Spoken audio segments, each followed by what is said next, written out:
Como todos sabemos, la Bienal de Venecia es un evento muy importante a nivel global. Argentina viene participando desde hace varias ediciones, un año en la Bienal de Arte, el año siguiente en la Bienal de Arquitectura y así sucesivamente.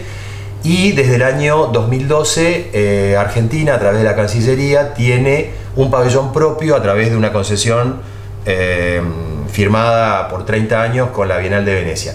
En ese contexto se realiza un concurso convocado por esas entidades profesionales y nosotros tenemos la oportunidad de, en una primera etapa, pasar a la fase finalista con otros 2 equipos y luego, sobre finales de noviembre o principios de diciembre, nos informan que nuestra propuesta Vértigo Horizontal gana el concurso y por lo tanto es adjudicataria de la responsabilidad de curar el pabellón de Argentina en Venecia. ¿Qué significa la curaduría? Que es una palabra media extraña para el mundo de los arquitectos. Significa que no solamente éramos encargados de la disposición física y espacial del pabellón, ¿sí?, de la instalación propiamente dicha, sino que además debíamos de alguna manera contarle al mundo a través de un concepto curatorial qué es la arquitectura argentina a partir del manifiesto Free Space, que es el manifiesto que de alguna manera orientó esta Bienal de Arquitectura de 2018. Entendemos que la arquitectura produce espacio, digamos. Entonces había un desafío de trabajar con ese espacio que es el pabellón histórico del Arsenal de Venecia y poder de alguna manera trasladar el espíritu de nuestra producción arquitectónica a ese lugar. Entonces, bueno, cómo consolidar y cómo sintetizar un poco el panorama arquitectónico argentino en un pabellón que es un galpón de ladrillo y madera.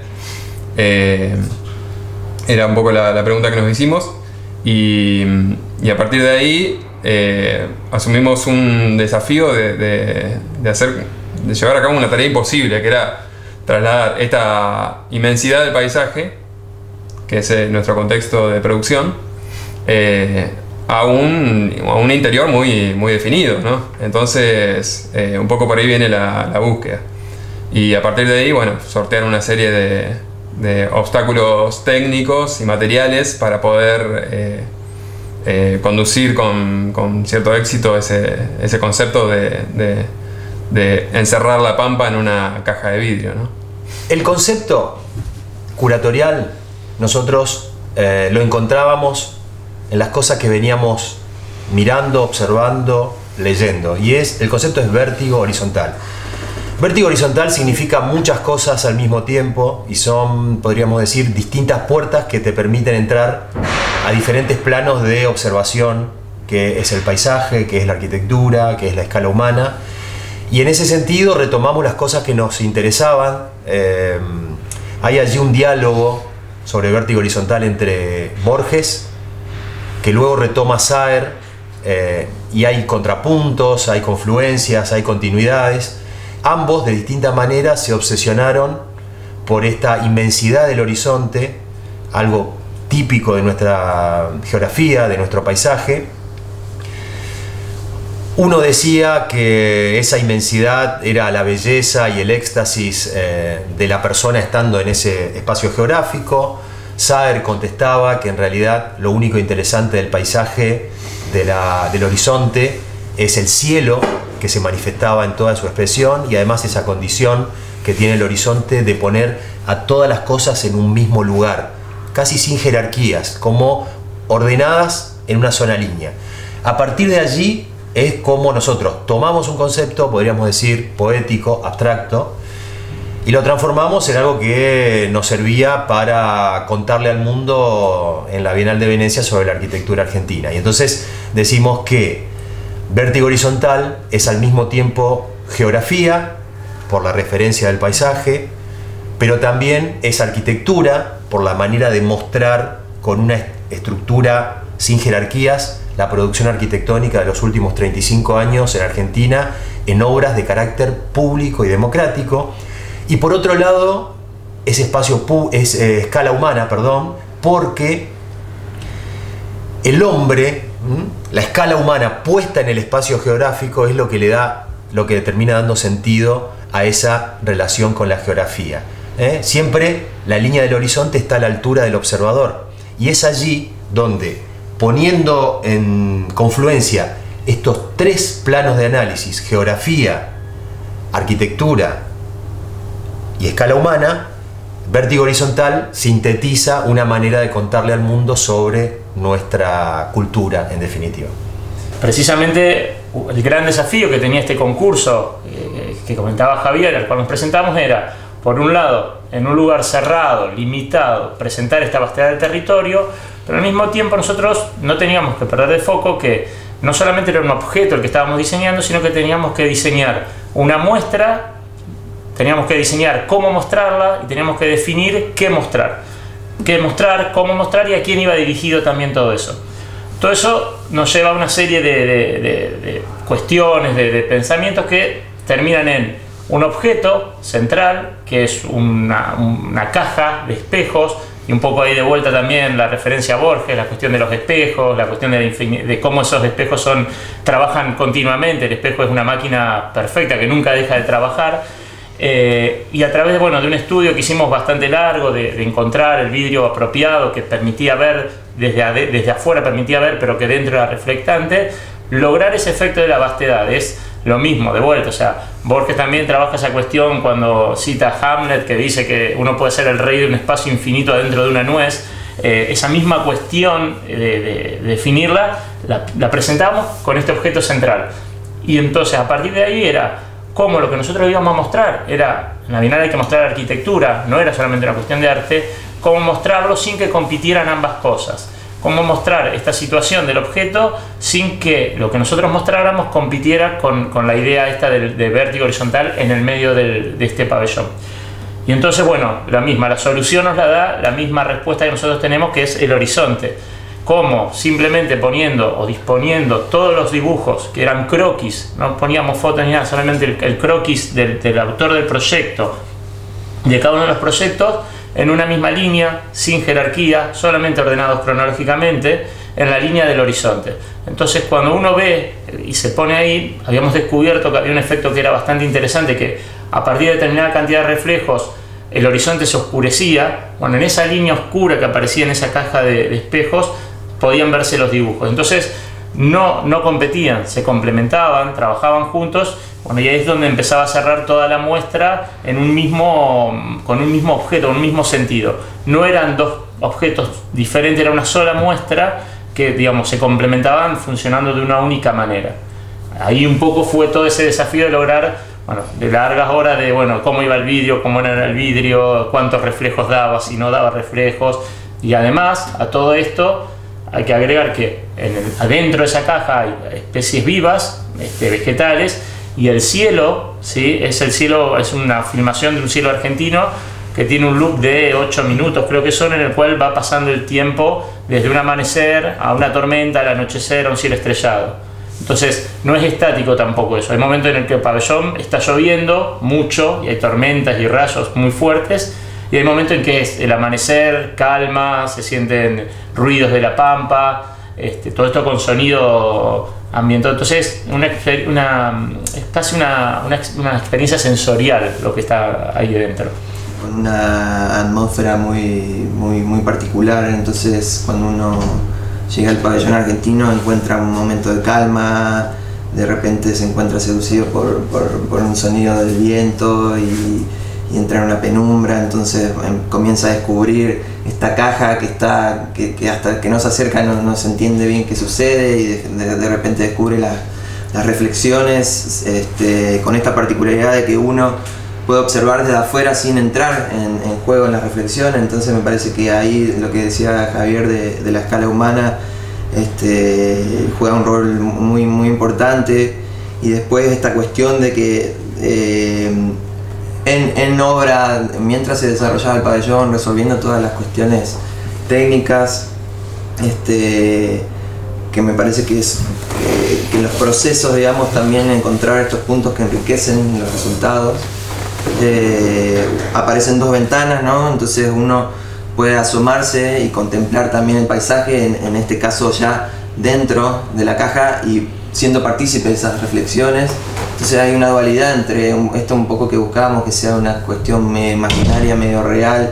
Luego se confunden con los croquis, que son estos bocetos que los arquitectos, muchos imaginaron su proyecto y los plasmaron después, otros lo reinterpretaron. Entonces en ese ejercicio de cómo realizar también una síntesis de su proyecto y transmitirlo en un croquis, conjuga un montón de variables, pero que finalmente yo digo que hay mucha gente que tuvo la posibilidad de visitar el pabellón, y creo que es un pabellón que vale la pena sentirlo y experimentarlo en persona.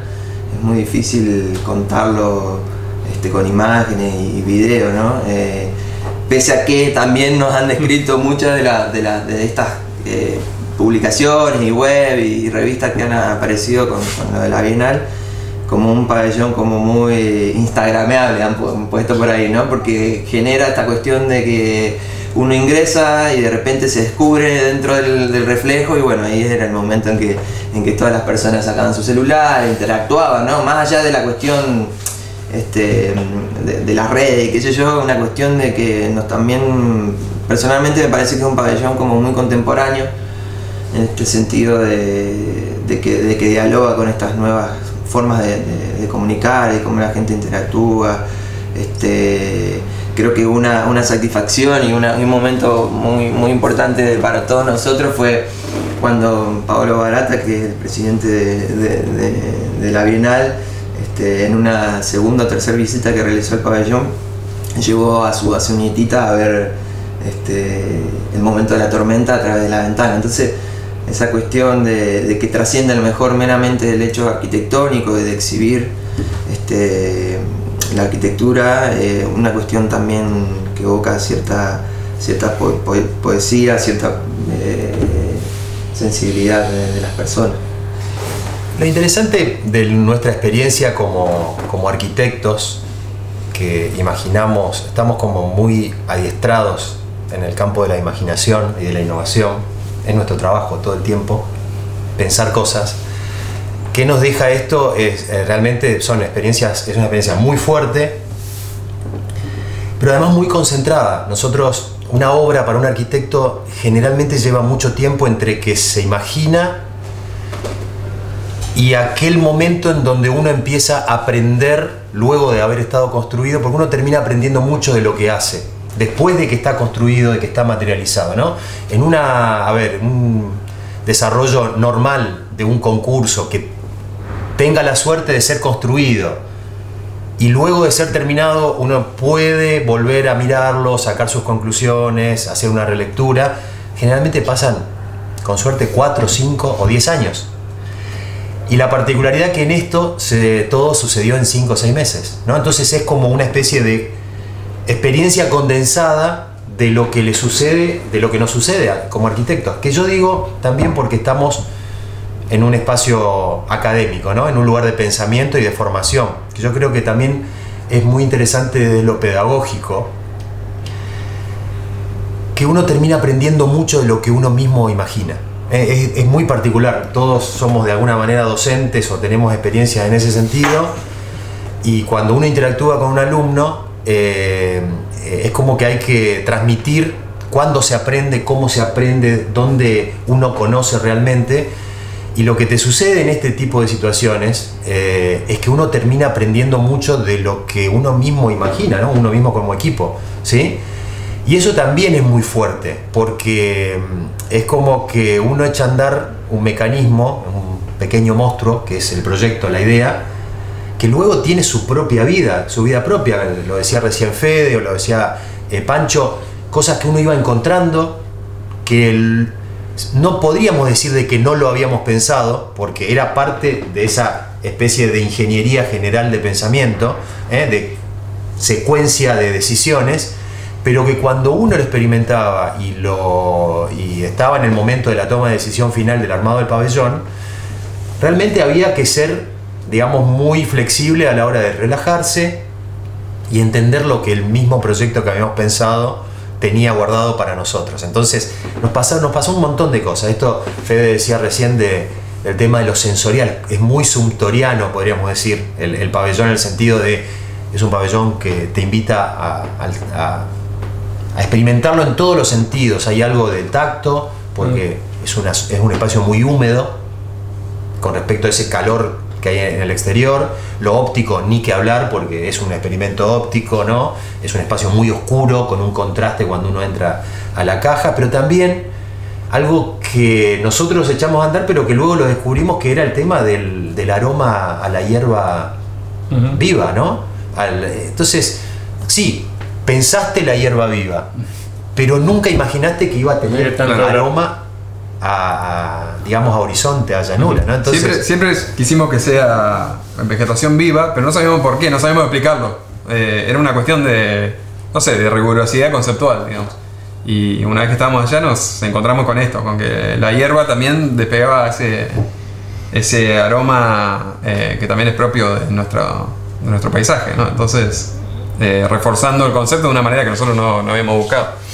Entonces en estas miradas complementarias, en estas charlas de que fueron una semana y media que estuvimos durante el proceso final del pabellón, y conocer las internas de los otros pabellones y cuáles eran los problemas y cómo se resolvían y cómo potenciaban esas cosas en función de los resultados. Haber podido también estrechar vínculos sobre todo con la gente de Sudamérica, que eran los pabellones que estaban como más cerca nuestro, que era la gente de Chile, de México, al lado nuestro teníamos Perú, al lado nuestro teníamos la gente de Arabia Saudita, que también una cultura totalmente diferente, entender cómo ellos planteaban sus conceptos y cómo los reflejaban espacialmente. Entonces uno empieza a adquirir como otro tipo de herramientas que le permiten reflexionar quizás otras cosas, ¿no? Y agradecer esa colaboración de los 46 proyectos, de los 46 estudios de arquitectura, que también sin ellos hubiera sido imposible materializar esta idea, porque finalmente es lo que complementa un poco lo que nosotros imaginamos, ¿no? sobre qué contar y cómo contar, y en el ejercicio de poder tener esos croquis que a mí me seducía, a nosotros, ¿no? Nos seducía esta cuestión de poder entrar al espacio y medio que entablar una relación con obras de arte, ¿no? Porque había una variedad de técnicas, una expresividad de las ideas, digamos, muy variadas entre sí, pero que también construían un hilo conductor muy interesante en esta de nuevo, esta línea horizontal. Entonces, poder contar con ese material, en algunos casos también hemos tenido la suerte de tener dibujos inéditos de Rafa Iglesias, algo de Pablo Vitía, gente que es muy importante también para la construcción de la arquitectura, también un poco más de la mirada del interior, los dibujos de Gerardo Caballero,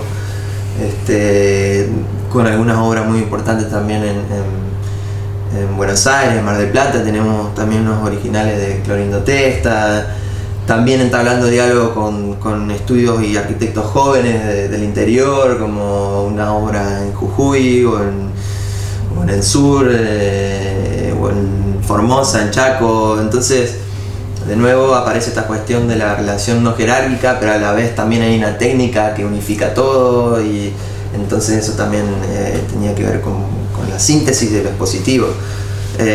Agradecer eso, porque la verdad que hubo una predisposición enorme a colaborar con el pabellón, y creo que a todos nos sedujo esta idea, ¿no? de ser parte no solo del equipo que proponía la idea, sino de una Argentina que se iba a mostrar al mundo, digamos, lo que estaban haciendo. Así que bueno, un poco de eso también. Además de nosotros, los colaboradores son estudiantes tanto de la FADU como de la Católica: Rodrigo Bordiga, Ale Truco, Juan Juárez, que ahora ya se recibió en este interreño, y Federico Viudes, sí. el mono. además de nuestro colega, socio, amigo italiano Pino Solazo, que lo nombró Fede, que es como un colega que hace trabajo con nosotros desde Italia, diseño gráfico Darío Bergero, Kilómetro Estudio hizo la parte de diseño audiovisual, que también fue, digamos, muy importante desde el impacto en la experiencia del pabellón. Que dicho sea de paso, también es interesante decir, todos santafesinos, ¿no? Bueno, Pino es casi un santafesino, yo creo que es más santafesino que italiano, porque muchas veces subestimamos nuestras capacidades, nuestro conocimiento. Parece que el interior está como en un escalón inferior, tenemos como ese prejuicio, y digo, hoy somos nosotros los que hemos llegado, pero esta potencia está dando vueltas por acá, está dando vueltas por Santa Fe, por el interior, por Córdoba, por Rosario, por Buenos Aires. Quiero decir, como también desde una mirada así, como mensaje también para los alumnos, que en este momento de individualidad, dialogar, trabajar en equipo, potencia a cada uno de los individuos, ¿no? Todos estamos seguros que ninguno de nosotros hubiera podido llegar a este nivel, no solamente de conceptualidad, sino de eficiencia a la hora del armado, si no nos hubiéramos complementado, ¿no? No solamente entre los arquitectos, y luego también los estudiantes acá, todos los colaboradores han participado en la elaboración de las ideas. La verdad que lo horizontal también puede ser parte de nuestra manera de laburar. Y también me parece que es un tema interesante para los jóvenes, para los estudiantes, que está difícil nuestro entorno, el momento que estamos viviendo. Parece que no tenemos, digamos, como un momento así de mucho optimismo, y en esa situación nosotros pudimos llegar a Venecia, pudimos llegar probablemente al lugar al que quiere llegar cualquier arquitecto en toda su vida. Y a veces es sencillo, ¿no? Es trabajar, dialogar, plantearse objetivos, y en ese sentido creo que lo que hicimos nosotros lo puede hacer cualquiera, ¿no? Un estudiante, un arquitecto, cada uno llevando adelante con pasión, probablemente, que es un requisito muy importante, con un poco de curiosidad, con un poco de inconsciencia, ¿no? En el sentido de decir, nunca hubiéramos sospechado en qué iba a terminar la aventura, ¿no? Entonces me parece también interesante esto, que con la potencia de las ideas, con el diálogo, con la colaboración, con lo cooperativo, es como que hay una potencia que a veces sorprende el grado que puede llegar a asumir, ¿no?